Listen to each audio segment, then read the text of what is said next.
My name is Ulysses Butch Slaughter, and this is my story.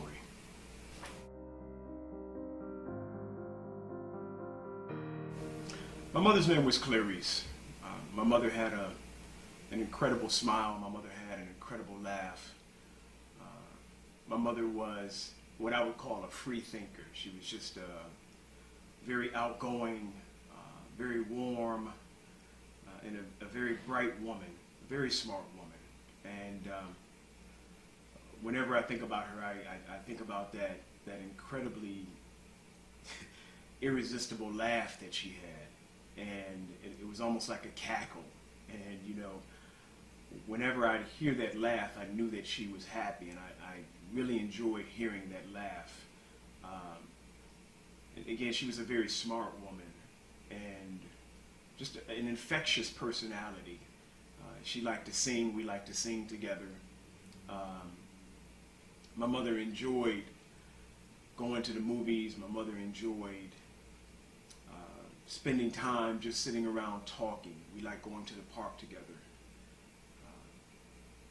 Clarice was just an absolutely wonderful woman.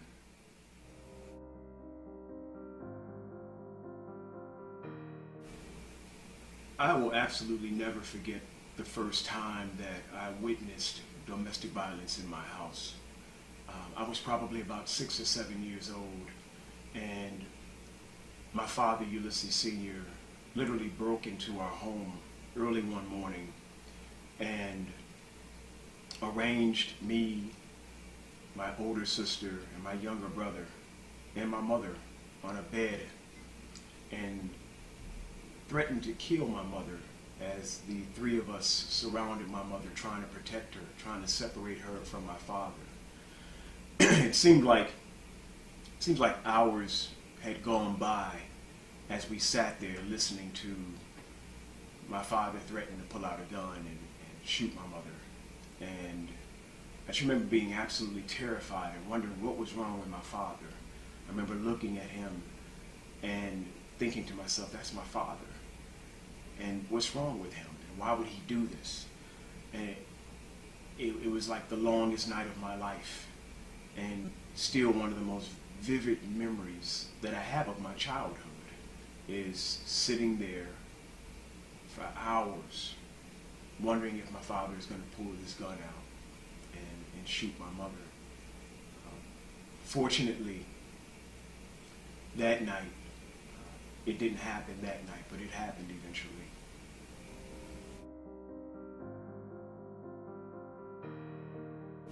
My brother and sister have handled this matter in their own ways, and I don't like to say that it's good or bad, right or wrong. I don't believe that they have been as forthright about what happened to our mother as I've tried to be. I've gone from extreme hate to a different kind of understanding. And I tell people, you know, I forgive my father for what he did to my mother, but I'll never forgive domestic violence. Those are two entirely different things. I can't forgive what is going on. I can forgive what happened, but I can't forgive what's going on. I always felt, as a child, I always felt the responsibility of trying to protect my mother. I remember on many occasions trying to step between my mother and father. I remember once my mother and father were fighting in a bathroom, and I went and got a baseball bat and attempted to go into the bathroom, and being overpowered by my father, who just kind of pushed me to the side. I remember feeling embarrassed and feeling useless because there was nothing that I could do to stop what my father was doing. I was just a little boy. I felt like it was my responsibility to do something as my mother's oldest son. And I know my sister, as the oldest child, was always trying to figure out a way to break up a fight or to distract my parents when they were fighting. And one of the things my sister always took responsibility for was the fact that she wasn't in the house the night that my mother was killed. She felt like she should have been there, and she felt like if she had been there, that it would have never happened. And she's been very hard on herself over the years for that reason, that she was not there.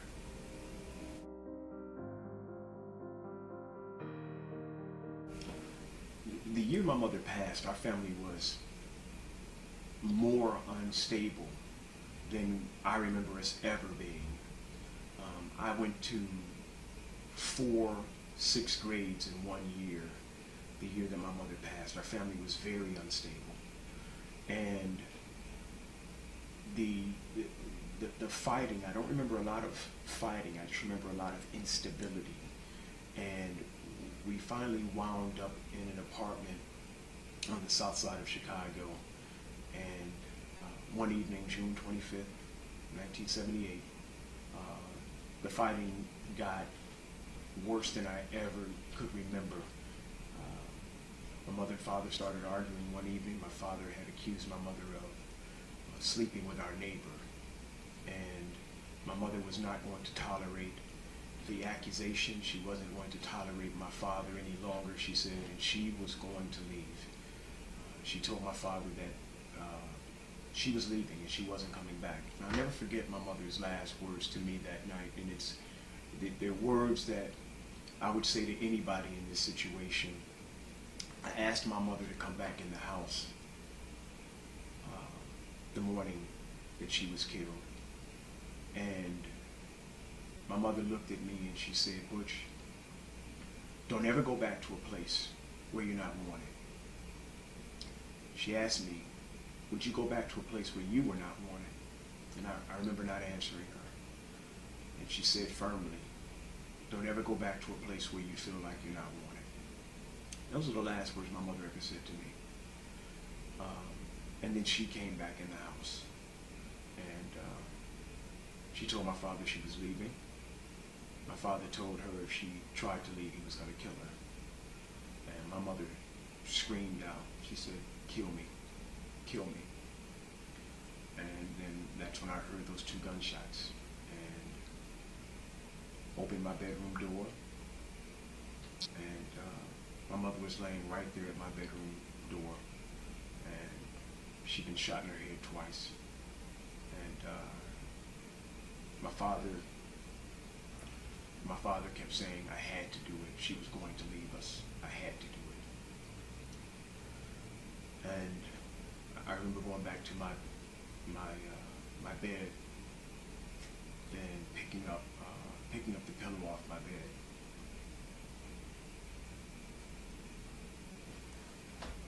And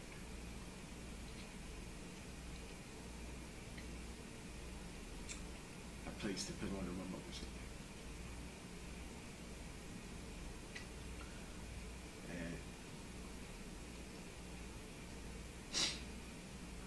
Not long after, some people came and took my mother away. And I heard later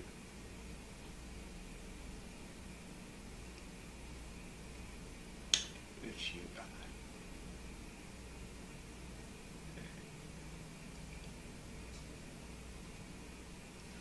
I stayed angry with myself for a very, very long time. So I always thought I could have prevented it. I always thought there was something.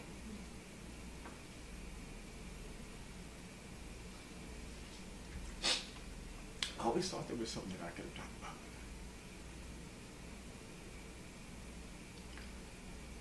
Sometimes I still think about it. It's hard not to think about that. It's hard not to think about having a second chance to tell my mother not to come back. It's hard not thinking about, what if I had said this? What if I had done something else? What if I had stepped outside the room when my father said he was going to kill her? It's hard not to think about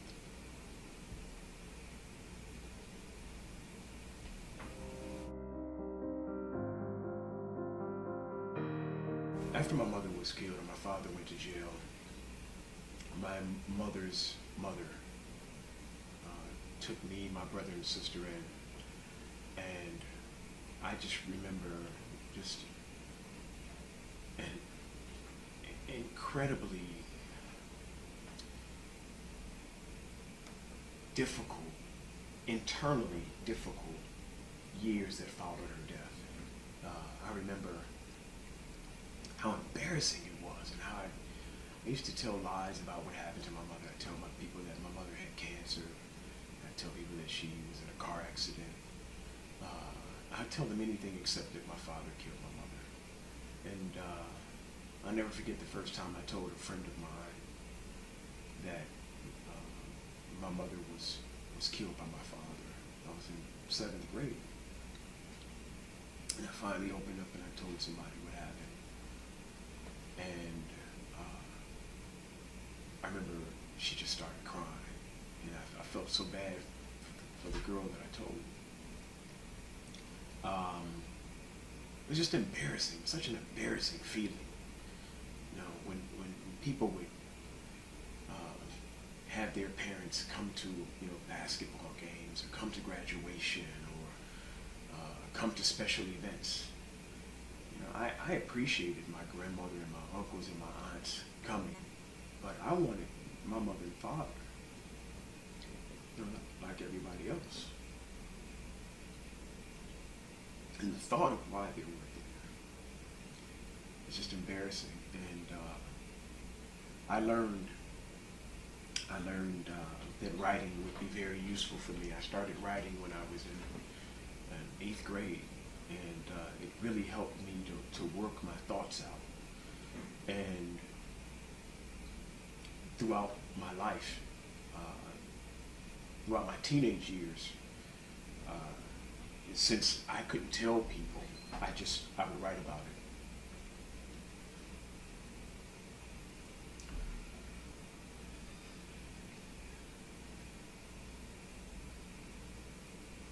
Throughout my teenage years, since I couldn't tell people what happened, I would write about it and I would keep it to myself. And I remember when I was in high school, one of my teachers coming across some of my writing and taking it upon himself to become my counselor. Some of my writing, I remember, was really mean and angry writing. Even then, I was writing about what I would do to my father if I saw him. And I think the teacher was concerned about my mental health, concerned about what was going on with me, and would I hurt someone else because of what happened to me. And as I got older, I started to feel like an outcast, a misfit. I felt like a weirdo. And I felt like if people were going to give me a special kind of attention, I may as well act like that. So I remember having periods of being a very mean boy, being a very hard to get along with person. I've never had I've never put in an attention home or anything like that, but I could be a very, very mean boy. And I denounced my real name, Ulysses, and I didn't want anybody calling me Ulysses because that was my father's name. My name was Butch, and that's what I was going to be, and that's how I was going to act. And as I got older and I began to have children, I became even more angry because every time one of my children came into the world, neither my mother nor my father were there to meet them. And I simmered for years. It was hard to believe that for 2-3 decades that I could simmer with the same unresolved feelings. But I did. I simmered for a very long time with thoughts of what happened to my mother and thoughts of what my father did. And to this very day, I still wake up thinking about my mother and my father. Some of the first thoughts that come to mind for me are thoughts of my mother and my father. And my mother passed 34 years ago, and I don't think that it will ever be different. I'll wake up every day. I'll think about my children, and then I'll think about my mother and my father.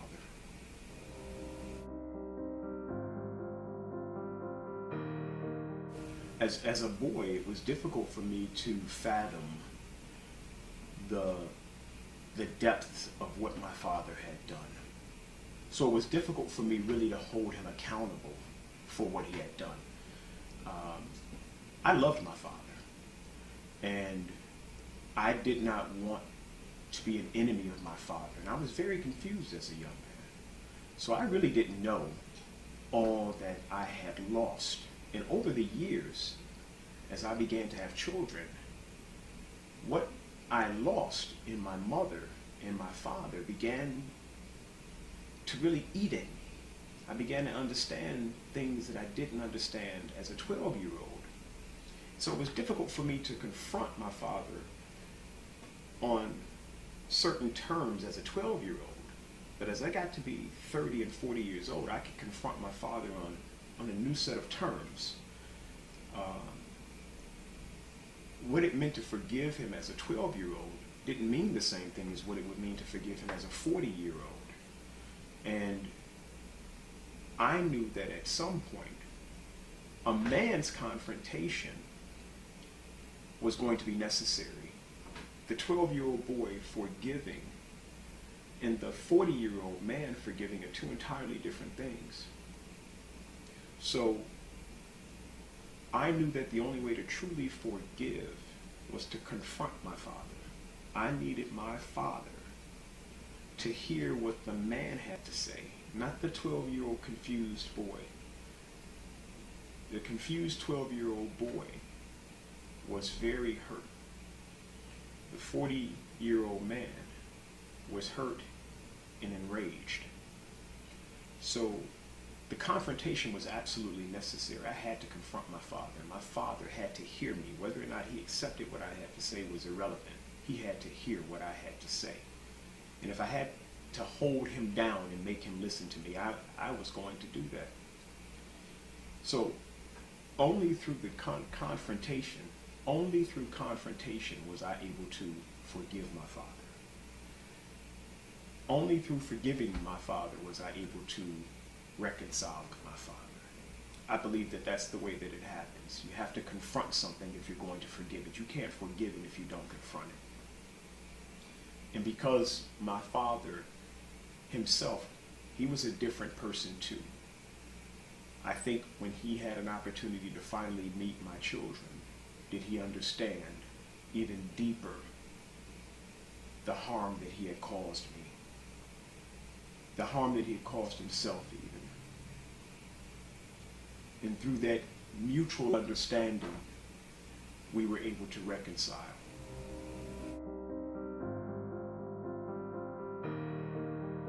As an adult, I've dedicated my life to helping people prevent the kinds of traumas and tragedy that I experienced as a child. I've written books, I've done films, I've done documentaries. I'm currently working on a documentary series about reconciliation. And all of this is the direct result of what I experienced as a boy. I believe that the best way to keep my mother's memory alive is for me to help other people prevent what happened to me as a child. And I'm honored to be able to have the opportunity to do these things.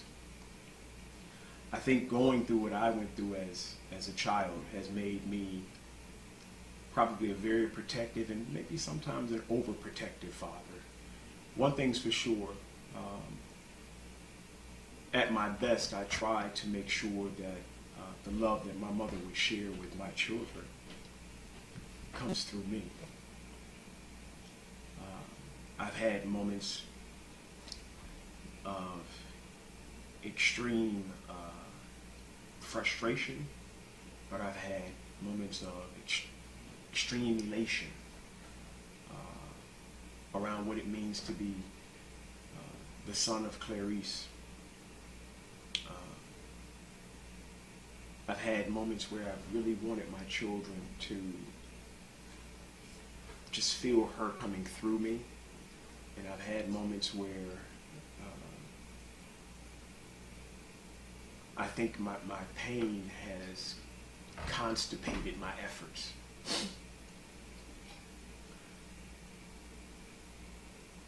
But getting an opportunity to confront, forgive, and reconcile with my father has made be an entirely different man and an entirely different parent. And going forward, I'd like for my children and everyone else that I touch to be able to get the best of who I am. And that's what that's what I work toward today.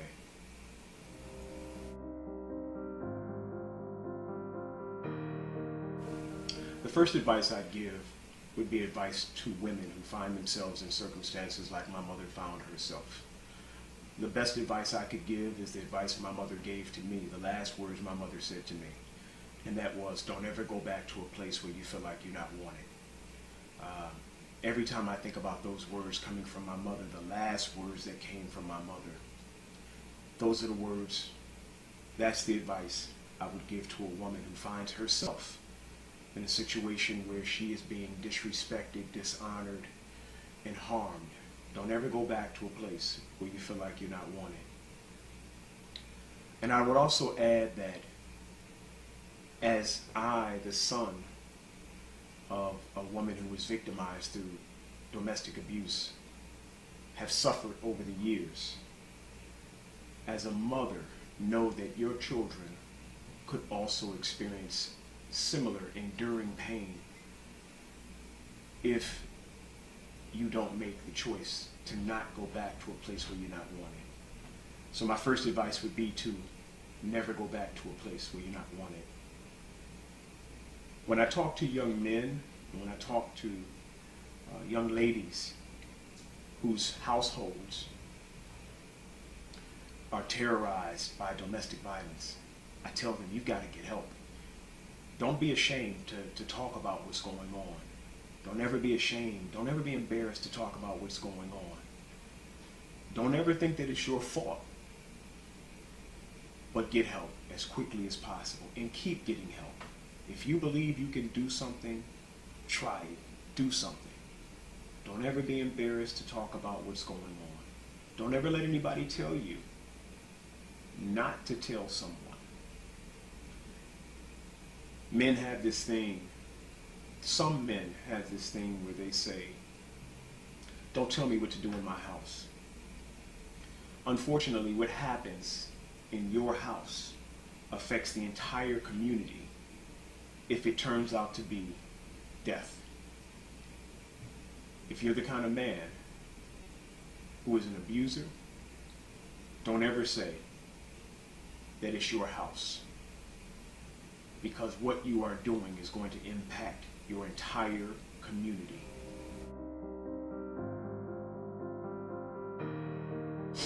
There's nothing normal about domestic violence. There's nothing right about domestic violence. There are no excuses for domestic violence. I don't care how bad the economy gets. I don't care how bad anything gets. There's no excuses. There's always a way to resolve whatever your life challenges are without hurting the people closest to you. No excuses for domestic violence.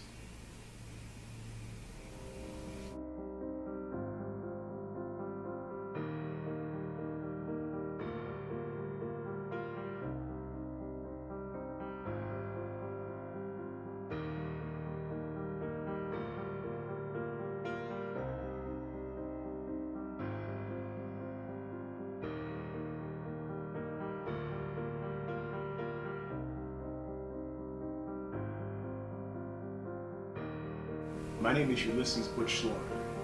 Don't put your hands on me because I'm hands-free.